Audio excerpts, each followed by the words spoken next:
자, 그러면 우리가 지금 이재명 정부가 얘기하는 교육 대전환이라는 건 모르겠습니까요? 간단해요. 뭐냐? 아이들이 초중 고등학교 때 아이들이 좋아하는 것을 찾을 수 있게 해줘야 돼요. 좋아하는 것은 키워지는 것이지 저절로 그러니까는 저절로 그렇게 만들어지는 게 아니에요. 일부 부모들이 잘못 오해를 해가지고 내 아이가 그러니까 좋아하는 걸 하겠다 해서 방치를 하는데, 그러면 아이들 방치하면 뭐 하는지 아세요? 게임이나 하거나 축구나 하거나 이렇게 해요. 그게 좋아하는 일인 건 아니잖아요. 그냥 어떤 사람한테는 그것도 좋아하는 거일 수 있지만은 모든 사람한테 이게 좋아하는 건 아니잖아요. 아이들이 좋아하는 걸 찾는 방법은요, 우리나라 교육 방식을 프로젝트형으로 바꿔야 됩니다. 프로젝트형이라는 게 뭐냐면요, 자, 지리산 산골에서 그러니까 자라나는 애들한테 학교에서 선생님이 뭘 해야 되는 거냐면요, 아니면 대치동에 사는 애들한테 뭘 해야 되는 거냐면요, 예를 들면 이런 거예요. 자, 우리 여기 이쪽 마을에서 우리가 지금 그러니까는 우리 마을의 좋은 자산은 무엇일까? 우리 지역의 그러니까 문제점은 무엇일까를 한번 찾아보자. 아이들 스스로 찾게 하는 거예요. 예? 우리가 삶을 살아가는 공간에 있어서 그러니까 우리가 이 문제가 무엇인가? 그걸 찾아냈으면 그 다음에 뭐냐면 그걸 어떻게 하면 해결할 수 있겠는가? 그걸 혼자서 하지 말고 다른 사람들과 어차피 협력을 해야 되니까 그렇게 해가지고 스스로 그러니까 어떤 하나의 프로젝트를 해결하는 단계까지, 예? 단계까지 그러니까는 이걸 경험을 해야 되는 거예요. 그래서 아이들은 뭐냐면 자기가 그래서 만약에 어떤 문제 풀었어요. 새로운 것들이잖아요, 다요. 새로운 것들을 풀게 되면요, 그 성취감 속에서 그 부분에 대해서는 자신감이 생기고 자기가 성취감을 얻은 것은 그러니까는 뭐냐면 관심이 생깁니다. 아이들은 모르는 거는요, 어린아이들은 모르는 것은 싫어하게 돼 있어요. 기피하게 돼 있어요. 자신이 없으니까는. 성취감을 느끼게 해줘야 되는 거예요. 성취감을. 이거 굉장히 많은 투자가 필요한 거죠.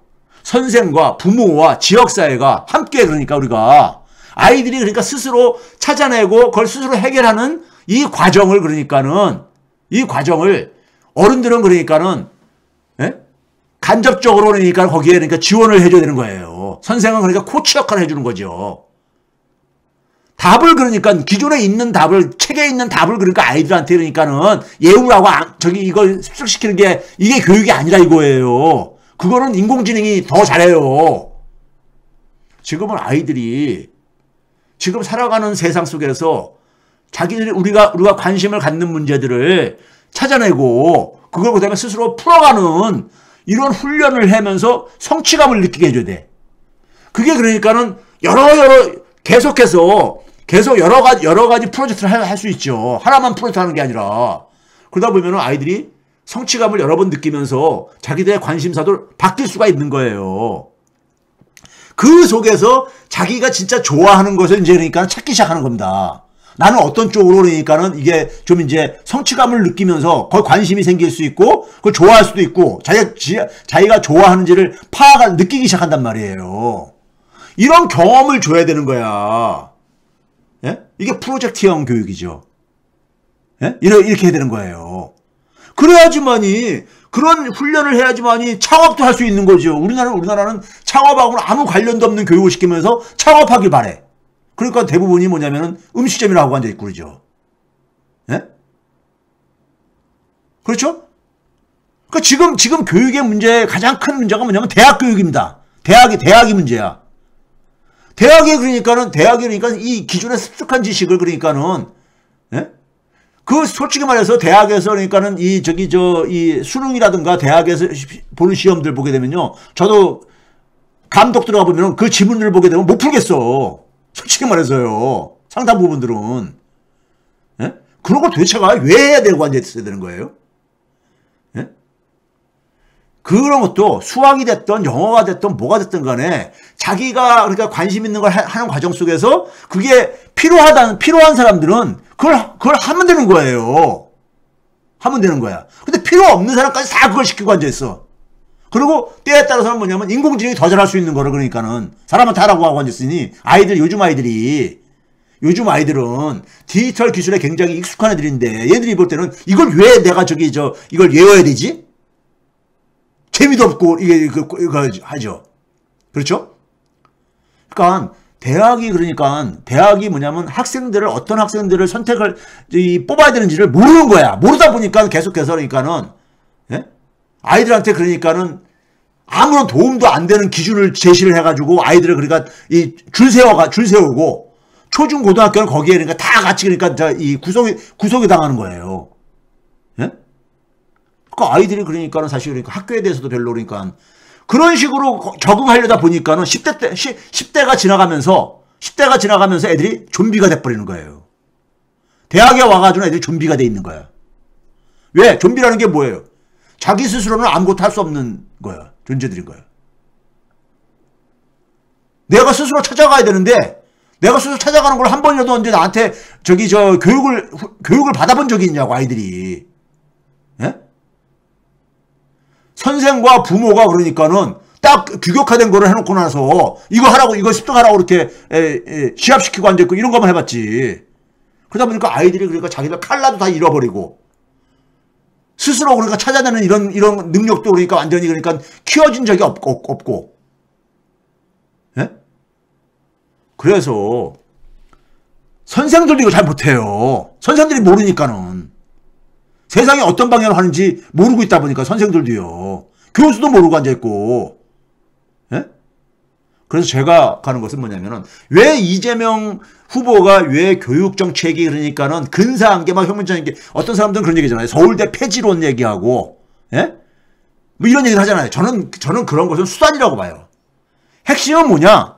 초중고등학교에서 아이들의 교육을 아이들이 자기가 그러니까 좋아하는 걸 찾아내고 그 다음에 그런 것을 그러니까 찾아내기 위해서 그러니까는 자기들이 소위 말해서 경험을 할 수 있는 그러한 가정으로 교육 방식만 바뀔 수만 있다면요. 그걸 위해 가지고는 그러니까는 그걸 위해서 어떤 수단이 가장 좋은 효과적이겠는가 이걸 맞춰야 되는 거야. 근데 우리나라는 보게 되면요. 프랑스식 교육제도를 가자. 프랑스도 지금 교육 문제 때문에 그래요. 독일도 그렇고요. 제발 좀 바깥에 쳐다보지 말고 세상이 지금 어디를 향해서 가고 있는가. 그 변화된 세상이 어떤 사람을 원하는가를 이걸 읽어내야 되는 거예요. 프랑스나 독일의 무슨 교육제도가 해법이면 그 나라에는 그러면 청년 실업 문제 없게요. 예? 아까 프랑스도 아까 뭐라 했습니까? 아까요. 예? 희생된 청춘들 예? 이런 얘기도 나오잖아요. 세대가요. 프랑스나 독일이라고 해가지고 거기는 뭐 산업사회 유산이 아닌 것 같아요? 정도 차이가 있을 뿐이에요. 정도 차이가 있을 뿐입니다. 지금은 초점이 어디다 맞춰야 되느냐? 디지털 생태계에 필요로 하는 사람으로 우리 아이들을 키우지 못하면요. 지금 세상은 디지털 생태계로 좀 갈수록 지금 이렇게 그 규모가 커지고 있잖아. 메타버스라는 게 뭐라 썼어요? 모든 것을 그러니까 플랫폼에다 담겠다는 거예요. 모든 것을 그러니까요. 예? 마이크로소프트가 게임 회사 인수했죠. 왜 그러는지 아세요? 플랫폼 만들기 위한 거야. 플랫폼은 뭐예요? 사람들을 디지털 공간에다가 다 그러니까 연결시키는 겁니다. 연결시키는데 가장 좋은 출발점이 뭐예요? 게임이잖아요. 게임들 좋아하니까는 요즘 사람들이요. 예? 그건 메타버스는 기존에는 뭐냐면은 모빌리티라든가 이런 걸 중심으로 플랫폼을 만들었다면은 아니면은 그러니까 무슨 뭐 어떤 특정 서비스를 제공하면서 구글 검색 서비스라든가 아니면 유튜브 같은 이런 동영상 서비스라든가 이런 걸 통해서 그러니까 플랫폼을 만들었다면은 이제 메타버스는 뭐냐면은 사람들의 모든 삶을 그러니까 다 디지털 상에다가 담는 그러한 플랫폼을 만들겠다는 거예요, 지금요. 다 이게 플랫폼이에요. 플랫폼이 뭐냐? 디지털 생태계예요. 새로운 생태계가 지금 그러니까는 형성되고 있고 그것이 계속 확장돼 가고 있는 겁니다. 그럼 사람도 당연히 뭐냐면 디지털 생태계에 필요로 한 사람을 만들어야 되는 거예요. 그게 교육의 목표가 돼야 되는 거예요. 여기에 장애가 되는 것들을 그러니까 우리가 지혜롭게 그러니까 정리를 해야 되는 것이고요. 이거를 이재명 후보는 이해를 하고 있다 이거예요. 그래서 디지털 대전환 얘기하잖아요. 단지 뭐냐면 지금 구체적으로 그러니까는 이 교육 공약을 안 내세우는 이유는 뭐냐면은 교육은 굉장히 아주 많은 사람들이 이해관계가 민감하잖아요. 예? 민감하잖아. 그래서 이거는 뭐냐면요. 자녀를 가진 부모들, 그다음 우리 사회의 미래를 걱정하는 분들이 먼저 들고 일어나줘야 돼. 이대로는 교육 안 된다. 이 교육이 지속되는 한에 있어서는요. 아이들을 완전 좀비로 만든다니까요. 아이들이 그러니까는 초등학교 다닐 때는 막 아이들이 얼굴이 밝고 막 그렇잖아요. 그러다가 나이 먹어가면서 중학교, 고등학교 가면서 대학교 가면 옛날에는 있잖아요. 고등학교 지나고 대학교 가면 좀 얼굴이 펴지고 그랬었어요. 근데 요즘은 초등학생 때보다 중학생보다 고등학생보다 대학생 때 얼굴이 더 갈수록 어두워져. 예? 애들이 좀비가 돼가고 있으니까요. 우리 아이들을 좀비로 만들고 싶으면요, 여러분들, 이 교육에 대해서 그냥 방치를 해야 되는 것이고요. 국민들이 교육이 그러니까는 근본적으로 변화해야 된다. 는 이 공감대가 형성돼야지만이 이재명 정부가 출범을 해도요, 교육에 대한 좀 이 개혁을 할 수 있는 거예요. 국민들이 그러니까 여기에 대해서 그러니까는 이런 강 건너 불구경하듯이 정부가 알아서 해주기로 하게 되면요. 이 교육이라는 것도 하나의 제도다 보니까 여기에 그러니까 이해관계자가 굉장히 많잖아요. 이 이해관계자들의 또 갑론을박들이 막 나오다 보면요. 이거 추진을 못해요. 그래서 국민들이 교육이 그러니까 어떤 방향으로 변화해야 되는가. 내 아이들을 위해서, 내 아이가 좀비가 되는 걸 막기 위해서 여기에 대한 공감대가 형성이 돼야 되는 거예요. 이건 국민운동, 시민운동이 필요한 거예요. 먼저요.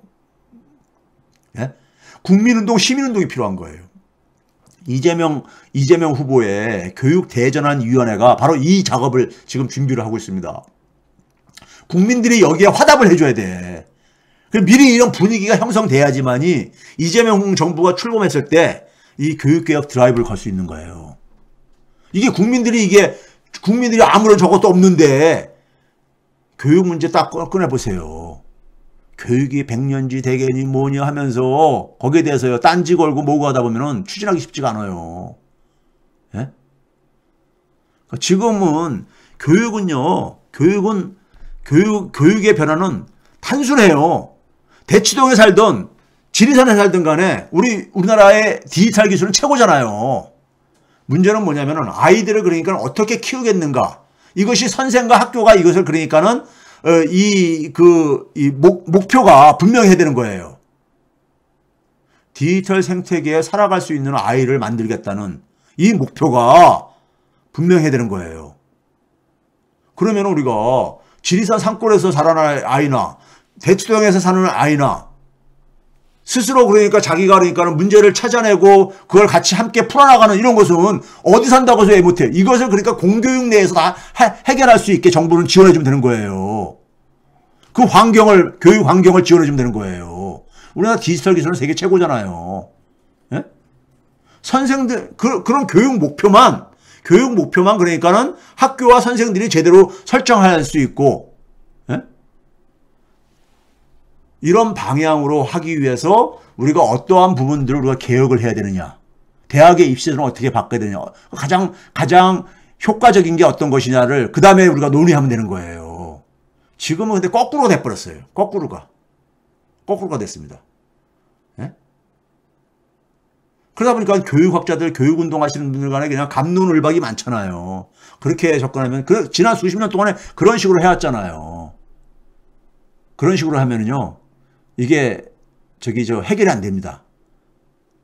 우리 아이들을 어떻게 키워야 되는 것이냐. 여기에 대해 일단 공감대가 형성된다면, 그걸 위해 가지고 기존의 교육 방식이라든가 기존의 교육제도를 어떤 부분들을 우리가 좀 고쳐야 되는 것이냐, 바꿔야 되는 것이냐. 이거에서 우리가 가장 우리가 효과적인 것을 선택하면 되는 문제인 거예요. 예? 그걸 위해 가지고 만약에 그래서 서울대 폐지하는 게 좋다는 건 하는데, 아니 서울대 폐지 안 하더라도 그러니까 예를 들어서 제가 옛날에 한번 이런 얘기 했었죠. 교양과정을 한 2년의 교양과정을 다 같이 공동으로 고등학교 졸업하는 이후에 공동으로 그러니까는 학생들이 그러니까는 집단적인 생활을 하면서 2년 동안에 그러니까 교양과정 그 속에서 직업교육도 하고 모두가 그러다가 진짜 공부하고 싶은 애들만 3학년으로 그냥 기존 대학에 편입을 하게 진학을 하게 자기가 그 직업교육 받은 데서 더 이상 대학 갈 필요를 못 느끼는 사람들은 그냥 저 대학 안 가도 되는 것인 거고요. 예? 그래서 이 입시 저거를 일단 입시 이거를 끊어버려야 되는 거죠. 끊어버리는 거죠. 입시를 끊어버리기 위해서 그러니까는 서울대 폐지하는 게 좋으냐 아니면은 그러니까 교양과정을 공용화해가지고 운영하는 게 낫겠느냐 이거 중에서 그러니까 국민들이 이렇게 선택하면 되는 거예요. 선택하면 되는 겁니다. 문제는 그게 초점이 아니라 우리 아이들을 어떻게 키울 것이냐. 그거 딱 답이 나와 있다 이겁니다. 디지털 생태계에서 살아갈 수 있는 사람으로. 플랫폼이라는 새로운 그러니까는 경제 생태계에서 살아갈 수 있는 사람으로 만들어야 되는 게 목표인 거예요. 예? 이 목표인식만, 이 목표인식을 제가 이재명 후보하고 공유를 했기 때문에 제가 참여를 한 거예요. 저는 경제 정책보다도 경제 정책 때문에 뭐 이렇게 참여한 게 아닙니다. 교육만 안 하면은 제가 도와드릴 일이 없다 이런 얘기 했어요. 예? 왜 그러냐면 이 교육이 안 바뀌면요. 청년이나 대한민국의 미래 없어요. 없습니다. 디지털 생태계에 적합한 사람을 만들어야지만이 우리나라가 산업구조를 바꿀 수 있지 않겠습니까? 예? 바꿀 수 있지 않겠어요? 소위 문재인 정부가 말하는 그러니까 한국판 뉴딜도 이게 플랫폼이라는 디지털 생태계에 적합한 사람이 있어야지만 가능한 거예요. 제가 옛날에 뉴스공장에서 한국형 뉴딜을 가지고 김상조 실장이 나와가지고 뉴스공장에 나와가지고 설명하면서 그린 스마트 스쿨 프로젝트를 소개를 했었잖아요. 그린 스마트 스쿨이 뭐예요? 우리나라 전국에 학교가 한 5천 몇백 개가 있다 이거예요. 이거 찾아보면 지금도 나옵니다. 뉴스공장에 그랬던 거니까. 김상조 실장이 그러니까 이 공장장이 도대체 그린 스마트 스쿨이 뭐냐 이렇게 물어보니까는 아니 한국형 뉴딜이 뭐냐니까 그린 스마트 스쿨 프로젝트로 설명드리겠다 해갔는데 그린 스마트 스쿨이 뭐냐? 그러니까 학교가 한 5천 몇백 개가 있는데 노후화 됐다 이거예요. 그러니까 이번 기회에 학교를 다 그러니까 디지털화 시키자 이거예요. 예? 스마트화 시키자 이거예요. 그래서 스마트 스쿨이고 그다음에 뭐냐면 지금 기후변화라든가 코비드 이런 상황이다 보니까 이것저것 그린화 시키자 이거예요. 스쿨을요. 그래서 그린 스마트 스쿨이야. 그걸 가지고 제가 일주일 후에 나가가지고 평가를 해달라 해가지고 공장장이 제가 뭐라고 했냐면은 자 우리가 지금 땅 위에서 살다가 육지에서 살다가 강이라는 것을 그러니까 하나 강 생태계를 만들려고 그래. 근데 지금 우리가 하는 것은 뭐냐면은 땅을 파고 거기다 콘크리트 친 다음에 거기다 수돗물을 딱 틀어요. 인공풀장 생각하면 되는 거죠. 인공풀장 만들면은 강 생태계가 만들어지는 겁니까? 아니잖아요. 그건 하나의 그냥 물리적인 환경인 것뿐이야. 예? 물리적인 환경인 것뿐이죠. 사람이 그러니까 우리가 강에서 사는 사람과 육지에서 사는 사람이 다른 사람이 필요하다 이거예요. 다른 생명체가요. 이 교육이 사람을 만드는 일이거든요. 그래서 교육 대전환이 필요한 거예요. 문재인 정부하고 이재명 정부하고 차이가 바로 이 교육 대전환에 있습니다. 산업구조를 그러니까 못 바꾼 이유가 소위 혁신성장을 그러니까 우리가 성과를 못 낸 이유가 문재인 정부에서 교육 대전환에 대한 인식이 없었기 때문인 거예요. 교육 대전환에 대한 인식이. 예. 오늘도 제가 시간을 짧게 한다고 하면서 얘기가 또 굉장히 길었네요. 그래서 어쨌든 간에 지금 학생들은요, 여러분들 자녀가 있으신 분들은 심각하게 생각해야 됩니다. 내 아이가 좀비가 되는 거예요. 이 교육을 받는 한에 있어서는 지금 같은 교육 시스템에서는요, 시간이 가면 그래서 제가 아는 어떤 분은 제 강의 들으러 와가지고 한 분은 그런 얘기 하더라고요. 자기는 자기 아이들 학교에 안 보낸대. 학교는 수명이 다 했다고 보는 거예요. 학교에서는 배울 게 없다는 거예요. 우리 아이를 위해서. 도움이 안 된다고 보는 거예요. 그런 부모도 있더라고요. 저는 그 마음 이해해요. 학교에서 우리 아이들은 지금 뭐냐면 21세기 100년을 살아가야 되는데, 예?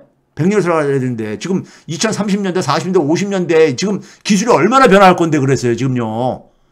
플랫폼 생태계를 완전히 다 바뀌어버립니다, 세상이 다요. 예? 그럼 거기에 적응을 못하니까 지금 어떻게 돼 있습니까요? 20대, 30대 되게 뭐하고 있습니까요? 예? 배달 노동자 이런 거 하고 있잖아요. 예를 들면요. 배달 노동자가 뭔지 아세요? 인공지능 밑에 있는, 인공지능에게 명령을 받는 노동력들인 거예요. 그리고 스마트폰 가지고 업무가 있는가 없는가. 그런데 그거 누가 업무 주는 아십니까? 인공지능이 주는 거야. 예? 인공지능 밑에 그러니까 편제가 되는 노동력이 살아가잖아요. 그러다 보니까는. 왜? 아이들을 그러니까 좀비로 만들었기 때문인 거예요. 예? 좀비로 만들었기 때문에. 아이들이 초등학교, 유치원, 초등학교 갈 때만 해도 애들이 밝고 아주 그냥 막 저기저기 하잖아요. 근데 가면 갈수록 이제 공부는 많아지는데 공부라는 게 아무 별로 재미도 없고 별로 도움이 안 되는. 예? 근데 그 공부하면서 아이들은 재미도 없고 우울하고, 예? 그러면서 자기 칼라도 없어져 버리고, 그러면서 애들은 대학교 와보면 대학생들은 다 좀비가 돼버려. 왜 좀비가 된다고 그랬어요? 예? 자기가 뭘 해야 될지 모르겠는 거야. 자기가 살아갈 세상에 자기가 뭘 해야 될지 모르겠는 거예요. 이거 심각한 문제입니다. 예? 우리 아이들한테는요. 예? 플랫폼 생태계에서 플랫폼을 만들 능력이라든가 만들어진 플랫폼에서 그러니까는 그 속에서 그러니까 자기가 새로운 가치를 만들 수 있게 하거나 이런 능력을 키워줘야 될 게 아니겠습니까? 좋든 싫든 간에요. 세상이 글로 지금 바뀌고 있는데 그렇지 않아요? 근데 지금 대학생들 제가 수십 년간 학생들 가르쳤지만은 그럴 능력들을 안 키워줘요. 대학에서 학생들 공부하는 거요. 중고등학교 때랑에서 연장이에요. 별 차이 없어요. 교육 방식이. 교수가 그냥 열심히 그러니까 지식 설명하고 학생들 고등학교 때 그러니까 그 지식 습득하는 거 똑같아요. 예? 이건 산업사회 때 우리가 과거 그렇게 해가지고 우리 세대는 그래가지고 취직도 하고 그래가지고 밥 먹고 살았어요. 근데 이제는 그런 노동력이 필요가 없다니까는. 예. 지금 아이들은요, 어떤 분이 교육에 대한 회의를 이렇게 해서 방어도 그 정상인 거예요. 아이들이 지금 교육은요, 좋아할 수가 없어요. 좋아하는 아이들은 제가 볼 때 아주 그냥 아주 희귀한 아이들인 겁니다. 예? 좋아할 수가 없어요. 뭐 대학도 주입식은 대학 똑같아요. 제가 그래서 학생들한테 그래. 니네들 고등학교 4학년, 5학년, 6학년 다니고 있다고 내가 그래요. 대학생이 아니라 고등학교 4학년, 5학년, 6학년 다니고 있다고 제가 이런 표현을 쓴 지가 오래됐어요. 대학에서요. 학생들한테. 니네들 대학에 와서 실망 많이 하지. 예? 실망 많이 하지. 대학에 오면 좀 달라질 줄 알았는데. 근데 니네들은 과연 달라졌는가 생각해보라 그래. 내가 물어봐요. 니네들은 자신이 고등학교 4학년, 5학년인지 대학교 1학년, 2학년인지 이걸 본인들은 차이가 없다면은 그냥 고등학교 4학년, 5학년이지 무슨 대학생이 1학년, 2학년이야. 이게요. 수시와 정시 어떻게 해야 된다고 생각하나요? 이게 여러분들 이런 게 핵심이 아니니까 제가 지금 계속 얘기했잖아요. 지금 핵심은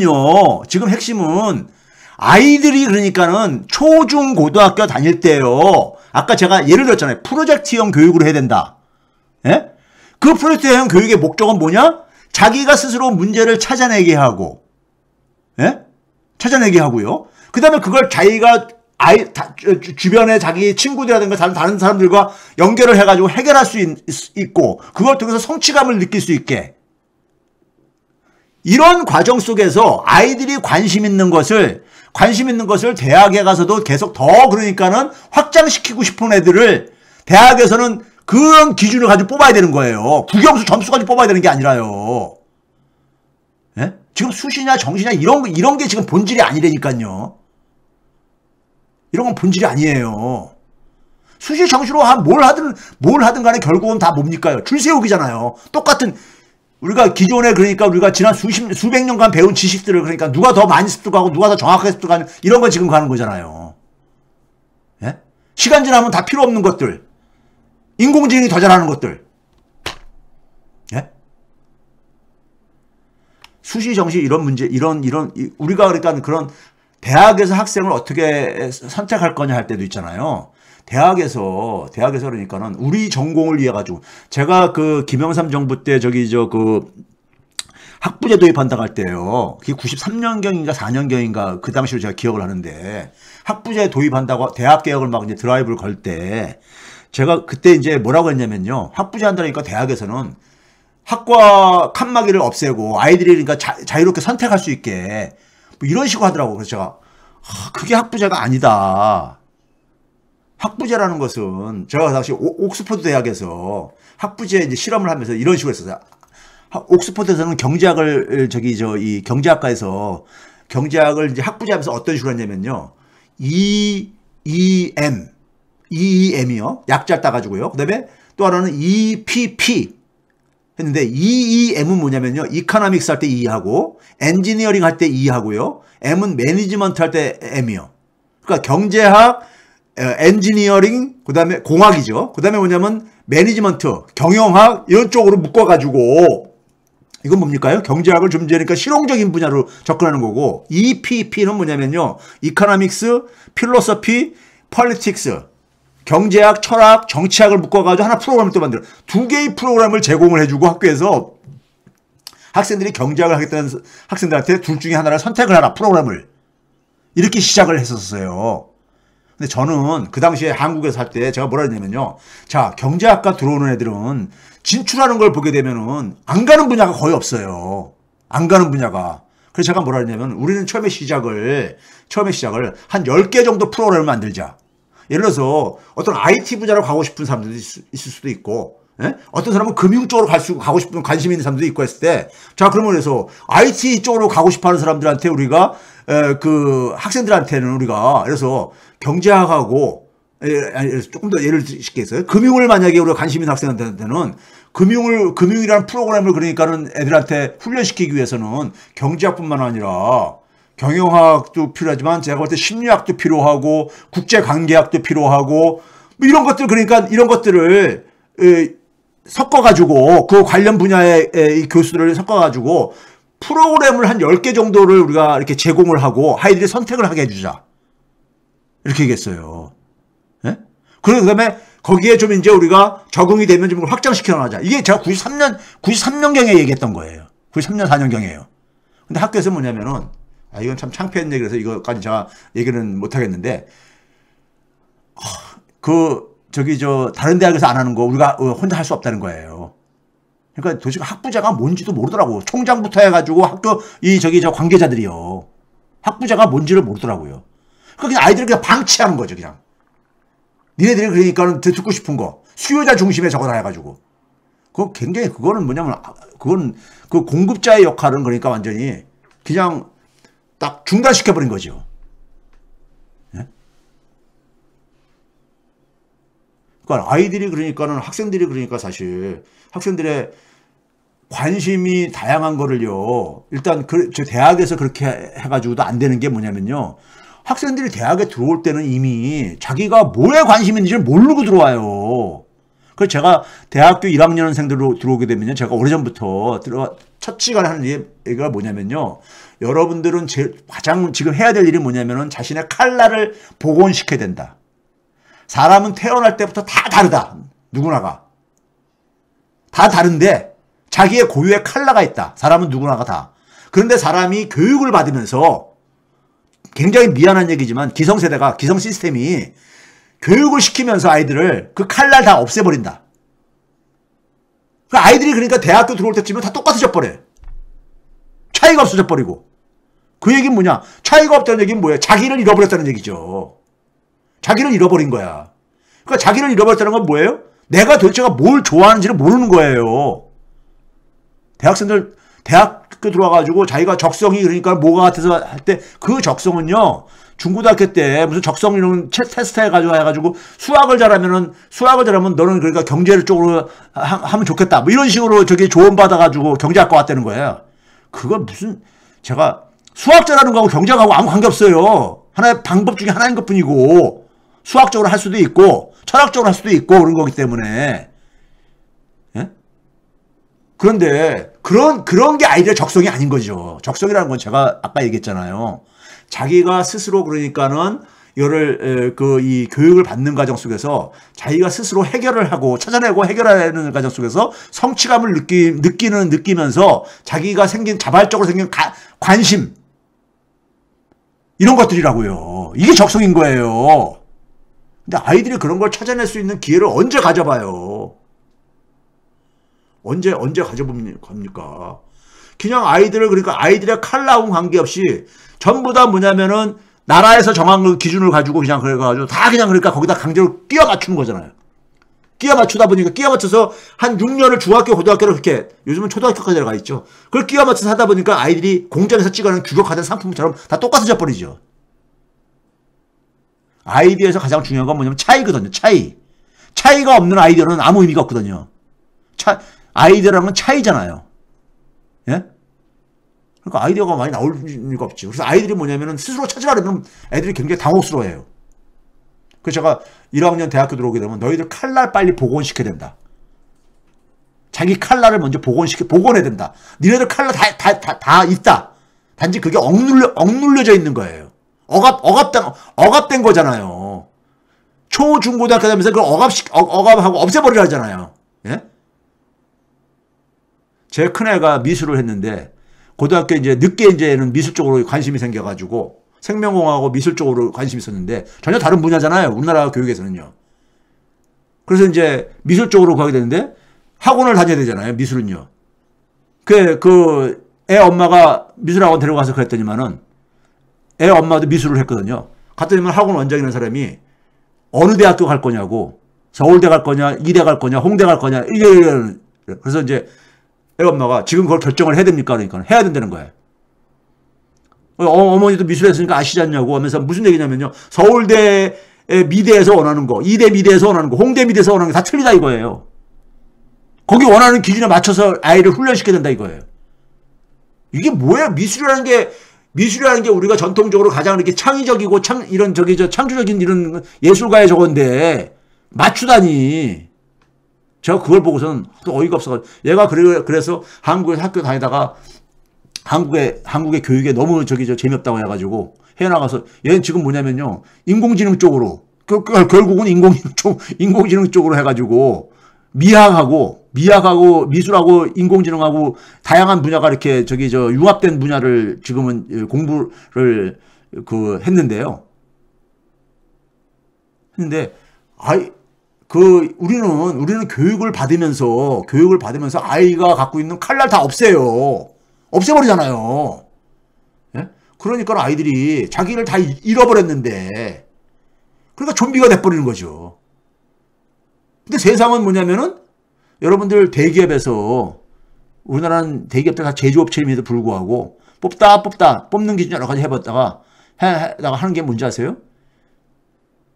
여러분 요즘 제가 이제 학생들한테 그런 얘기를 해요. 여러분들 가고 싶은 대기업들 같은 데서 여러분들 한 달에 300~400만 원 월급 주고 여러분들을 그러니까 여러분들이 만약에 기업주라면 여러분을 채용하겠냐 안 하겠냐. 그거 스스로한테 물어봐가지고 물어봐봐라. 자기 자신한테 내가 만약에 거꾸로 기업주라면은 나를 뽑겠나 안 뽑겠는가. 300만 원 400만 원 주고서 뽑겠는가 안 뽑겠는가. 거기에 답이 있다. 자신 있게 나를 뽑을 것 같다. 이런 학생 거의 없어요. 예? 왜 그런지 아세요? 내가 300만 원, 400만 원이지만 기업에서는 그것만 나가는 게 아니라 많은 그러니까 우리가 여러 가지 그러니까 우리가 이 복지 후생 이런 것들도 해가지고 그 1년에 그러니까 나가는 게 만약에 4천만 원 나간다, 5천만 원 나간다고 해보세요. 연봉이. 그럼 그 이상을 벌어줘야 되는 거잖아. 그 이상을 벌어줘야 되는 거잖아요. 기업한테요. 그 이상을 네가 벌어줄 적이 있냐, 벌어줄 능력이 되냐를 물어보는 거거든요. 쟤는요. 예? 문제는 뭐냐면 기업이 젊은 사람 뽑는 건요. 새피를 수혈하는 거거든요. 새피들한테 뭘 원하는 거냐면 새로운 돈벌이를 만들어 달라는 거예요. 기존에 있는 돈벌이를 그러니까 저희 때는 입사하고 나면은 위에 있는 주임이라든가 뭐 하여간 그걸 여러 가지로 기업들마다 불리죠.